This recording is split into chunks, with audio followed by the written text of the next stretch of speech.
Hello, welcome to a brand new edition of your favorite sports show, Sports Pizza. My name is Edwin Onyebolisa. I'm happy and excited to be here once again. More happy being a Manchester United fan. Michael Carrick can do no wrong. And in this moment, Manchester United are in the top three. But hey, let's not worry. Our focus is not on Manchester United, but what is happening at the top end of the table. Arsenal and Manchester City going neck and neck. Away from football, Formula 1 starts this weekend and start with the Australian Grand Prix. Brace yourself up for another exciting edition of Sports Pizza. I don't do this alone. I do it in company of my homeboy, Bankole Oladuni, who will ensure that he gives us all of the best tips on the Tipsters Corner. Let's go on a short break. When we return, we get straight into action.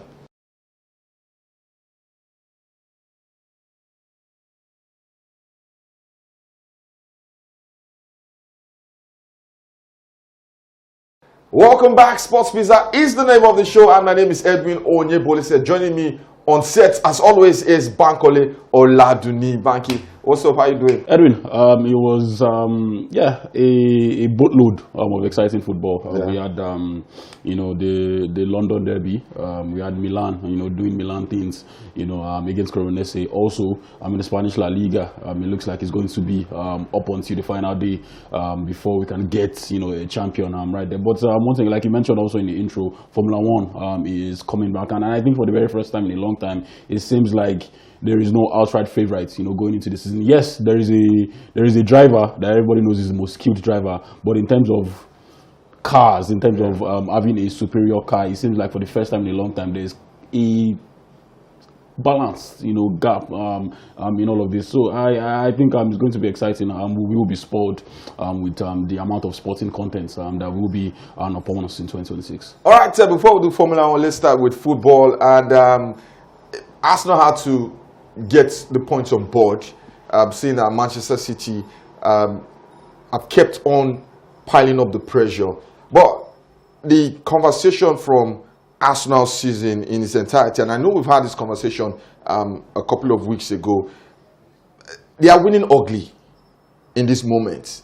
And for fans who are not from North London, the red side of North London, they seem to have an issue with it. Now, you've seen the whole controversy about their corner kick routines.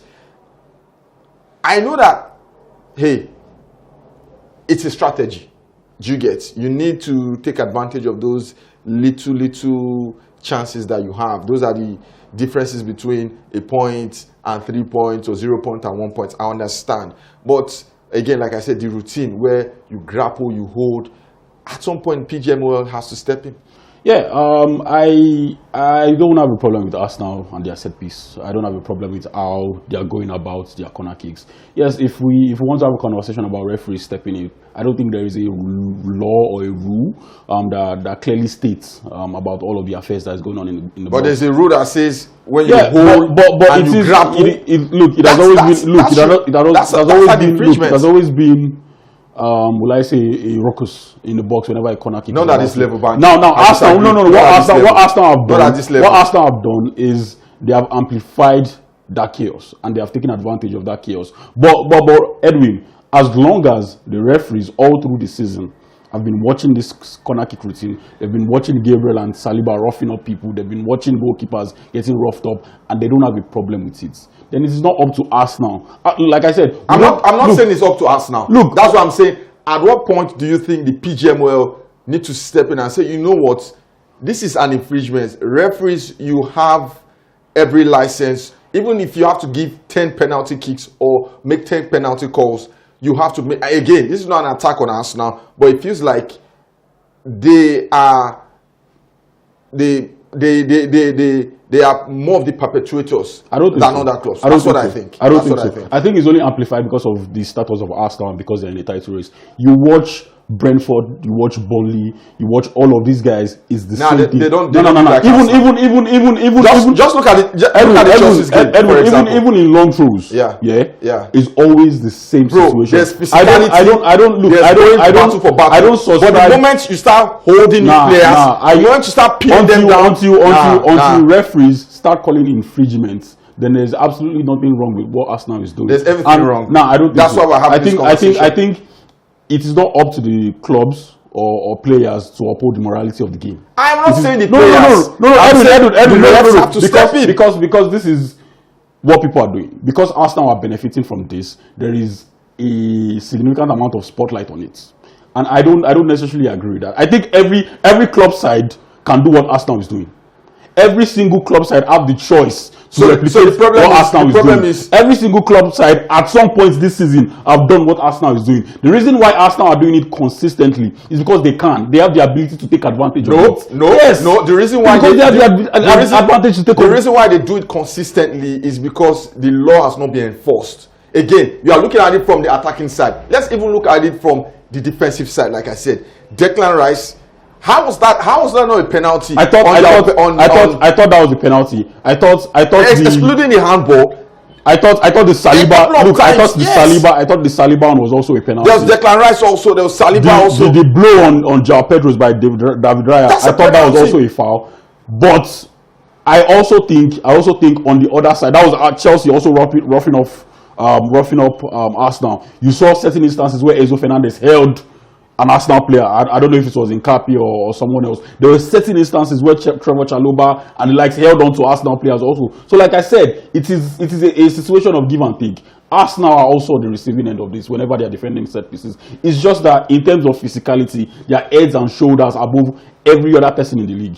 So I'm not. Maybe next season, if the PGMOL take a closer look at it and try to implement a rule to limit the amount of chaos that goes on in the box, maybe we might see a change in that. But for now, as long as there is no written law, there is no rule against what Arsenal is doing. It is a game of margins, and you tend to take advantage of the little margins that you can, and that's exactly what Arsenal are doing. Are Chelsea in danger of missing out on the Champions League? Absolutely. I mean, you look at the form of Liverpool and Manchester United. Manchester United are unbeaten under Michael Carrick. You also have Liverpool on a run.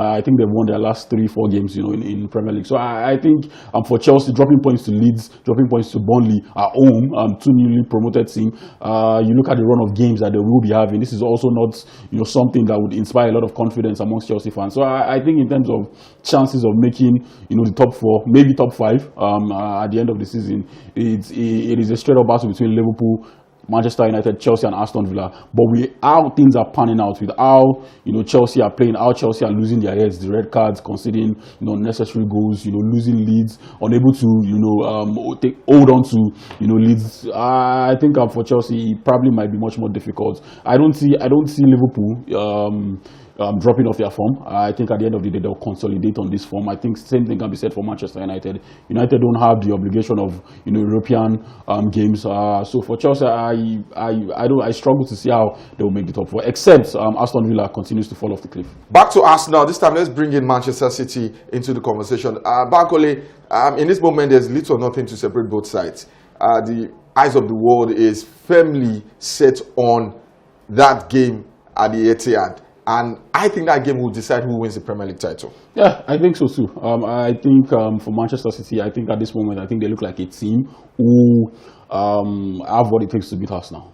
You look at Arsenal against Chelsea, it wasn't a team that inspired confidence. It was a team that couldn't control the game against 10 men. And you take that performance and you replicate it against a team like City, who also have their blemishes, who also might be without Haaland, for a significant amount of time. But I think in terms of the balance of play, in terms of how both teams have their level of confidence, in terms of how both players are on the uprise towards the title race, I think for City it looks like a game that's, especially at home with the home advantage, it looks like a game where they might probably want to take advantage and have, for the first time in a long time, have a lead over Arsenal in the title race. But yeah, for Arsenal, their biggest strength this season has been their defensive side of things, and over the course of the last couple of games, it has also been one of their weakest side of things. They've made errors that you wouldn't necessarily associate with an Arsenal team. Yeah, true. And for City, this is also a team that also started to score goals. Even without Haaland, chipping in, you have Semenyo, you have Gueye, you have maybe a little, but somewhat improved on the defensive side of things for City. So I think, for City, I think they will be the favourites heading into that game. Bankole, will Spurs get relegated at the end of the season? Now that is a tricky question. A couple of weeks ago, I'd have said no. But now it's starting to get really dicey. Yes, West Ham and Nottingham Forest are the two guys who you would say are their closest competitor. And for Nuno Espirito Santo, in in a relegation battle, I think I would want to back him over Igor Tudor. You know, I think you look at that West Ham team and you look at how he has turned things around a bit. You know, I would want to go towards him. I think Nottingham Forest also have a catalogue of players who, you know, can also beat the drop. But for Nottingham Forest, the reason why I'm not so optimistic about them is the fact that they also have Europa League commitments, and that might affect their focus in the Premier League. Although they have an incredible number in terms of squad numbers, but for Spurs, yeah, no wins in about double figure of games. I think. You look at that and it does not inspire confidence. Igor Tudor also abandoning his back three for a back four. All of a sudden, it looks like they have zero clue as to how to turn things around. Yeah. And for Spurs, it is not a good sign. It is a sign of a team that should be relegated. The stats, the data behind the Spurs team are data that are being backed, you know, by relegation teams. So I wouldn't say they can't get relegated, and I'm not exactly optimistic about their chances of staying in the Premier League.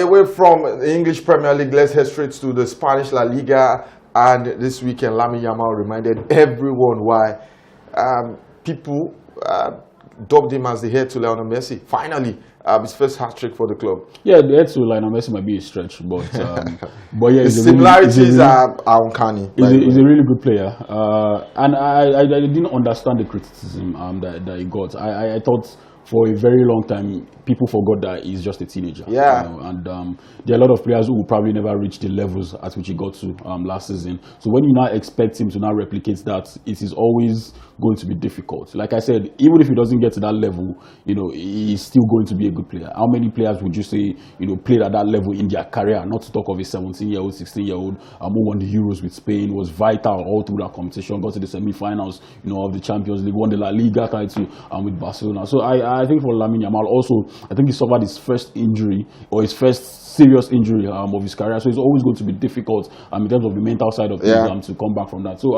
you look at Yamal and you look at his hat-trick against Villarreal. It was a case of a player who finally is gradually getting, you know, in tune with his body, you know, gradually understands, you know, his body post, you know, injury, and that burden or the thought of getting injured again, or the thought of being cautious, you know, about getting injured again, is quite clear that it has gone. And with that, it is always going to be important for Barcelona having, you know, that level of player in a title running. Yeah, enough of Spanish La Liga. Let's do a bit of the Clasica. We saw Dortmund lose at home to Bayern Munich. It's an 11-point lead at the top of the table, and get a feeling like Bayern Munich will coast home this time around. Yeah, and it's actually quite funny. Dortmund has lost 2 games in the Bundesliga this season, and they are both to Bayern Munich. Yeah. You look at the Dortmund team, who has been plagued, you know, with unnecessary draws. You know, points that you think if they had gotten, you still have a semblance of a title race in the Bundesliga. And for Bayern Munich, the most important thing I want to take away from this game is the fact that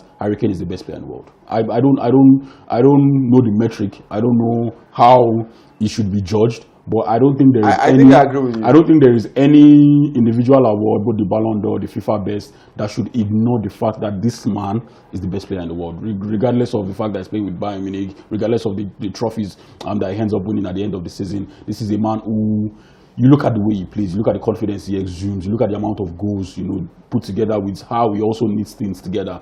There is not a single player that I think is playing at the level which Harry Kane has played all through this season. I mean, in terms of consistency. Kylian Mbappe? You know, nah, I don't think so. I don't think so. I think in terms of consistency all through, I don't think Kylian Mbappe has been really good in 2026. I think in 2026, maybe the first part of the season where, yes, you can have that conversation about Kylian Mbappe, but in 2026, the injuries have played a part, the form of Real Madrid has also played a part. But I think when you look at Harry Kane, in terms of having, you know, a consistent body of work all through the season, it has to be Harry Kane. I don't see any other player, you know, topping it. And finally, in the Italian Serie A, we had a classic. Roma 3, Juventus 3. At some point, I thought, hey, Spalletti, you're walking on the knife's edge. But Gatti I just had to secure a point. It just highlights all of the drama and action in the Italian Serie A. Probably highlights will I say, the mediocrity, in both teams. I'm tired of hearing people say, "Oh, look, Casio is back," and now Casio is dead, and it's quite evident in the Champions League. Even though I don't subscribe to the fact that the Champions League is a fair metric to judge a league, but you look at the top Italian teams, you look at the quality of football being played at the moment in Italy, you look at the quality, of officiating. It is nothing to write home about, clearly, and I've been very disappointed with the league, and I think if the FGIC do not evolve from having this dinosaur mindset, do not evolve from having this ancient, mindset towards football, improving the product itself. No matter the amount of celebrities you bring to the stadiums, no matter the Meg the Stallion, the Snoop Dogs you bring to the French Montanas, that you bring to the stadium, if the quality of football, if the quality of players in your league are not top notch, you continue to get mediocre performances. And I thought Roma against Juventus, as much as it was explosive, I thought it was filled with mediocre plays from both teams. That's for Bankole. Me, I thoroughly enjoyed it as a neutral. 6 goals. What more do you expect? End-to-end stuff. But beyond that, I'm sure you're enjoying the conversation. Let's go on a short break. When we return, there's more on the other side.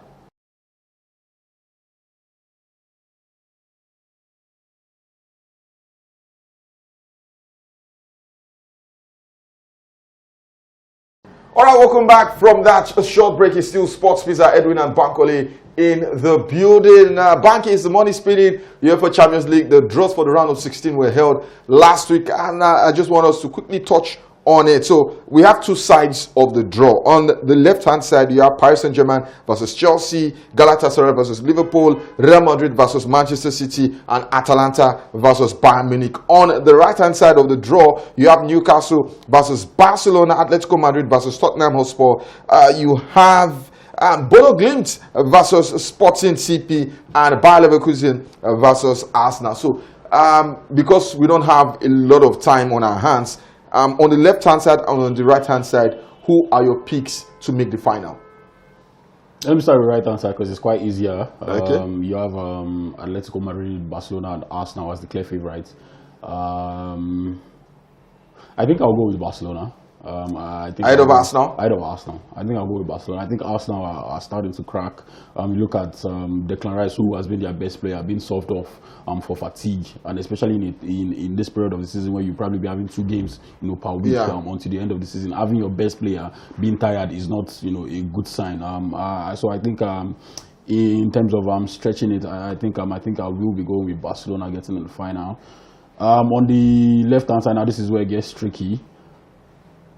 I will go with Bayern Munich. I think Bayern Munich are, in terms of form, I think they're probably the best team on paper at the moment. Real Madrid, Man City, Chelsea, PSG, all of these teams have their problems. Galatasaray, Liverpool, all of these teams are, at some points this season, have shown that they are not to be taken seriously in terms of a competition like this. But Bayern Munich, I will say, I think they were also the highest ranked team in terms of the top 8 finish on that bracket. Yeah. So I will go with Bayern Munich. All right, so there you have it. Banky has predicted a Bayern Munich versus Barcelona final, and I'm sure most neutrals will want that final, particularly those of us who don't have vested interests seeing Manchester United. And is not in the Champions League. All right, enough football, Banky. Formula 1 this weekend. It is the Australian Grand Prix race day, March 8th. It is lights, camera, and action. We have 11 teams from the 10 teams that participated last year. And this is the first time in the history of the sport where there are wholesale changes to the car. The chassis, the tires. Right about now, we don't have DRS on the cars. The cars are smaller compared to previous season, so it's a lot of changes. And the fuel also, they're going green. It's split between 50% electric and the other 50% for combustion. I'm excited, even though the drivers are not particularly excited about the changes to the cars. Yeah, I don't think the drivers will be excited, especially when you consider that it would level, or it will almost level the playing field. And as a Ferrari fan, I think every season we get into the delusion that this is probably the season at which Ferrari will turn things around, and every season we get down to earth again. You know, you face the reality that probably Ferrari is just rubbish. Just like the Agnelli family and Juventus, who are also the owners of Ferrari, it is quite clear in the state of affair of both teams that this is a team that has a lot of whole glory, but are struggling to replicate that. But moving on from Ferrari, I think when you look at what we saw last season, I think Max Verstappen will be also one of the favorites, you know, to go on to win. I don't think we will be seeing anything from Lando Norris, even though he probably might put up a challenge. But for me, the gap between both drivers in terms of ability, especially when you consider that the car would also be almost the same thing. I think it's just going to be boiled down to the instinct of drivers, and I would always put my money on Max Verstappen. There you have it. Formula One season starts this weekend in Australia. It is the Australian Grand Prix, and we are thoroughly excited. I will bring you all of the analysis and the actions from the 2026 F1 season. Let's go on a break. We'll give you our video for the week. When we return, we'll wrap up the show with our Tipsters Corner.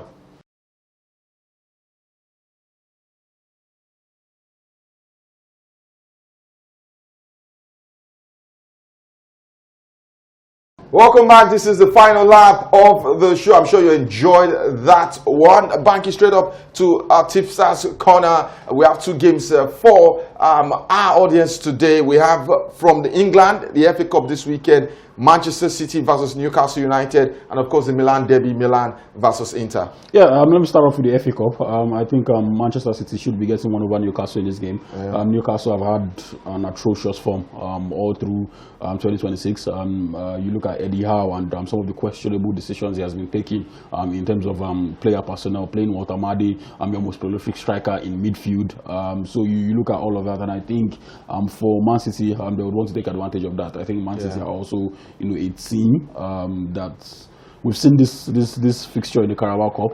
It was a game Man City won both home and away. And I think they should be doing enough to win this game. I think I'll go with a City 1-up. I'll go with a City draw no bet. I'll go with a City to qualify outrightly. Maybe a City to score also. Away win over 2.5 also seems like something that you can go with. Just as whatever market that you're choosing, just ensure that you align, you know, with City winning this game. For Inter against Milan. Now this is going to be tricky to call. Inter Milan are probably the most formed team. I mean, it's not probably, they are the most formed team in the Serie A, and also one of the most formed team in Europe in terms of league. For Milan, also one of the best teams defensively in the league. And the first leg, if the first leg is anything to go by, it is going to be a game where Milan would defend deep and take advantage of the counter attack, just like they did. But you look at the form of Leao and Pulisic, it is very different from the first half of the season. Pulisic has been a shadow of himself. The striker coming up from the bench is Niklas Füllkrug. I'm not sure how much of a threat he will be, you know, against an Inter Milan team. Federico Di Marco is playing out of his skin at the moment, and for me, I think we're not going to see a lot of goals. Probably around 3.5. Inter Milan double chance. Also, as much as it pains me to say, Inter Milan double chance. Half-time draw also seems like something that you might go with. Any team to score 3 in a row, no, is also something you can go with. Just go to this, or align yourself with the sides of less goals, probably a double chance Inter Milan.